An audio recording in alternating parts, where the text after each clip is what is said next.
Hello children, good morning, namaskar. You are welcome to Gyanodaya Basic Knowledge for Science classes for class 8th. I am present for part 6 जंतुओं से अंग तंत्र तक। तो आइए class 8 के लेसन 6 में ये पढ़ने जा रहे हैं कि कोशिका क्या है। इसके पहले संक्षेप में कोशिका बताया गया है, जिसमें ईंट, दीवार, कमरे से तुलना करके बताया गया है, लेकिन थोड़ा सा उसमें विस्तृत तौर पर परिभाषा दिया गया है आगे क्लासों में कि कोशिका किसे कहते हैं। तो कोशिका किसे कहते हैं, व्हाट इज से कहता है शरीर की रचनात्मक एवं क्रियात्मक इकाई को कोशिका कहते हैं। रचनात्मक का मतलब क्या है? एक ईंट मिलकर दीवार की रचना करता है कि नहीं? Yes sir. दीवार कमरे की रचना करता है कि नहीं? और जब ऊपर से फर्श लगा दिया जाता है पूरा रूम हो जाता है ना। तो वो हो गया रचनात्मक। एक ईंट में छोटे छोटे सेल मिलकर एक किसी अंग का निर्माण करते हैं, तो रचनात्मक हो गया। एवं क्रियात्मक, वही सेल मिलकर हमारे शरीर की आवश्यकता हेतु खाद, पानी, खून, जल की व्यवस्था करते हैं, तो क्रियात्मक हो गया कि नहीं हो गया? तो इसलिए शरीर की रचनात्मक एवं क्रियात्मक इकाई को कोशिका कहते हैं। ठीक है। अब है कि कोशिकाओं की संख्या अलग अलग जीवों में अलग अलग होती है। सवाल उठता है कि क्या कोशिका सब में बराबर होती है? क्या सबके शरीर में कोशिका की संख्या बराबर होती है? नहीं, अलग अलग होती है। किसी में कम होगी तो छोटा जीव होगा, ज्यादा होगा तो बड़ा जीव, उससे भी ज्यादा होगा तो और उससे भी बड़ा जीव होगा। तो कहता है कि अलग अलग जीवों में अलग अलग होती है। कुछ जीव एक कोशीय तथा कुछ जीव बहुकोशीय होते हैं। जिसमें एक कोशिका होगी वह एक कोशीय है, और जिसमें एक से अधिक यानी बहुत कोशिका होगी उसको क्या कहेंगे? बहुकोशीय। तो अगला सवाल उसी पर आधारित है कि एक कोशीय जीव किसे कहते हैं। तो जिन जीवों का शरीर एक कोशिका से बना होता है उससे हम एक कोशीय जीव कहते हैं। जैसे अमीबा और पैरामीशियम, यूग्लिना, देख रहे हैं अमीबा ना, एक ही केस एकदम है चौड़ा होता जाता है, वही बढ़ता जाता है। ठीक है ना। जब इसको अलग होना होगा तो ये दोनों सट जाएगा, इसमें से कट के ये अलग हो जाएगा, फिर चौड़ा होने लगेगा। ठीक है ना। तो जिस का शरीर एक कोशिका से बना होता है उसको क्या कहते हैं? एक कोशीय जंतु या जीव या प्राणी। जैसे अमीबा, उसी तरह पैरामीशियम में देख रहे हैं ना, ऐसे भोजन कहाँ ग्रहण होगा, कहाँ इसका पाचन होगा, हर चीज अंग बना हुआ है, देख रहे हैं ना। इसी के अंदर इसके भोजन का पाचन होता है। भोजन तो बड़ा बड़ा लेता नहीं है, लिक्विड के आकार के भोजन को ग्रहण करता है। ठीक है ना। और उसी में से अपना शरीर के माने पूरे जीव को जिलाने भर के लिए अपनी आवश्यकता की पूर्ति कर लेता है। तो जितना जीव होगा उसी हिसाब से भोजन होगा, उसी हिसाब से उसके अंग होंगे। ठीक है। तो इस प्रकार एक कोशिका से बने हुए जीव को क्या कहते हैं? एक कोशीय जीव। जैसे अमीबा, पैरामीशियम और यूग्लिना। अब है कि बहुकोशीय जीव किसे कहते हैं? तो जिस जीव में एक से अधिक कोशिकाएं होती है। एक से अधिक का मतलब दो नहीं, बहुत सारी नहीं। Yes sir. तो एक से अधिक कोशिकाएं होती है उसे बहुकोशीय जीव कहते हैं। जैसे मनुष्य पड़ता ईंटे की तरह, दीवार की तरह कोशिका बनाकर तब नहीं इतना बड़ा हुआ है। उसी तरह केचुआ में भी लंबा है, तो उसमें गोल के आकार का जुड़ता गया। गोल के आकार ऐसा बना, मान लीजिए ऐसा बना है, तो इसमें तमाम ऐसे जुड़ते गए कि नहीं जुड़ता गया? जुड़ता गया तो धीरे धीरे इसकी लंबाई बढ़ती गई। हम लोगों में ऐसे बढ़ता गया। जिस शरीर के जिस अंग की आकार है उस तरह का अपना बना लिया, और धीरे धीरे माने लंबे जो शरीर है उसके तह पर तह बढ़ता गया, और इस तरह है उसको इस गोलाई के आकार में बढ़ता गया।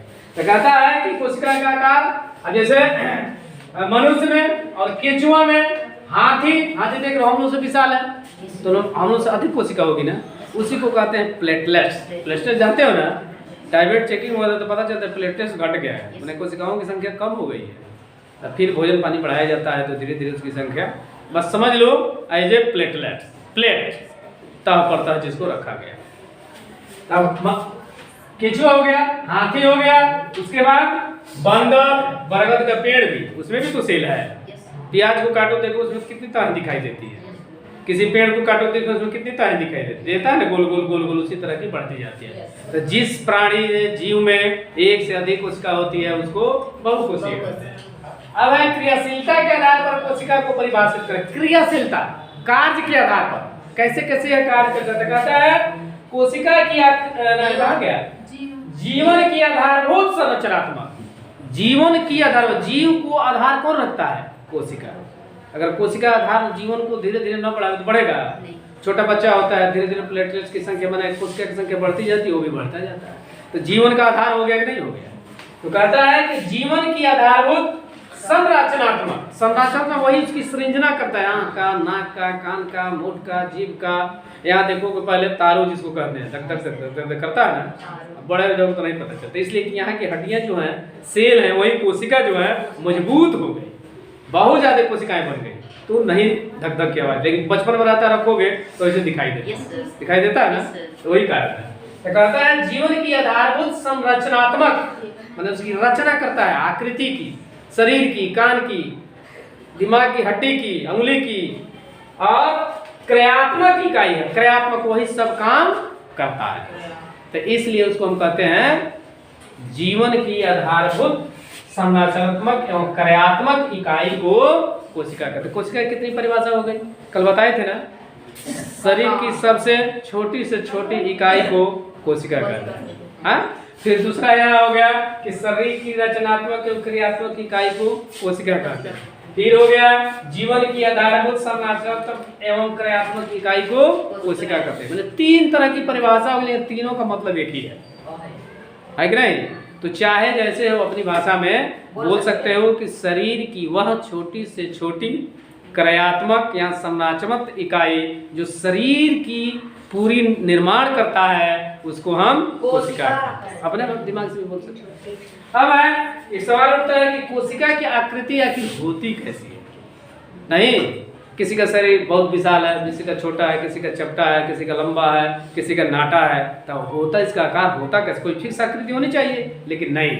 कहता है कि कोशिका की आकृति अनियमित होती है। अनियमित माने कोई आकार नहीं है, बिना आकार का है। जैसे चप्पल जैसी चपटी देख रहे हो ना, सामने है गोल जैसे केचुआ, अंडाकार बहुत सारी चीजें, और घनाकार भी आकार का होता है। इस प्रकार आप कोशिका के विषय में, कोशिका किसे कहते हैं, कोशिका की आकृति किसे कैसी होती है, और कोशिका हमारे शरीर की क्रियात्मक, संरचनात्मक और आधारभूत इकाई है, इसको बहुत ही इजी वे में आपने समझा। हमको उम्मीद है कि आपको समझ में आ गया होगा। अब आइए देखा जाए, पूछा जाए कितने लोग बताते हैं, कितने लोग नहीं बताते हैं कि कोशिका किसे कहते हैं। कौन बताएगा? शरीर की छोटी छोटी इकाई को कोशिका कहते हैं।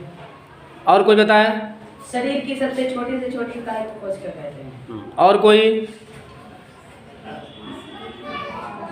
और कोई बोले? खाली तीन लोग नहीं पढ़ते हैं, और लोग भी तो पढ़ते हैं। बोलो और लोग बोलो, कोशिका किसे कहेंगे? बोलो सुषमा।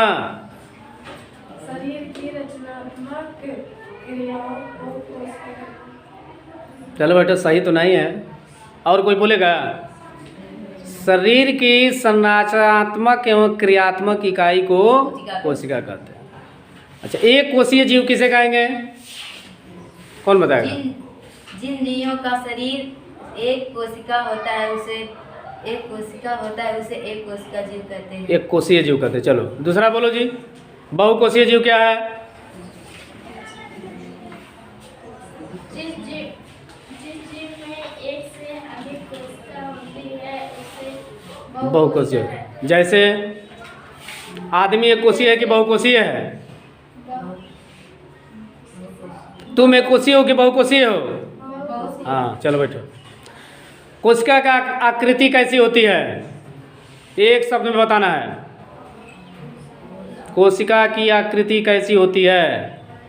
कोशिका की आकृति अनियमित है। हाँ, अनियमित होती है। चलो बैठो। चलिए, इस प्रकार जितने लोग बताए उनको भी धन्यवाद, नहीं बताए उनको भी धन्यवाद। तो अभी आप कोशिका किसे कहते हैं, कोशिका की आकृति कैसे होती है, एक कोशीय जंतु किसे कहते हैं, बहुकोशीय जंतु किसे कहते हैं, और कोशिका की कितनी तरह की परिभाषाएं हैं, 3-4 तरह की परिभाषाएं अभी आपको बताई गई। सबका मिला जुला कर अर्थ एक ही है, चाहे छोटा परिभाषा हो चाहे गलत परिभाषा हो। तो इस प्रकार हमको उम्मीद है कि कोशिका के विषय में सारी जानकारी आपको पूर्ण रूप से अच्छी लगी होगी।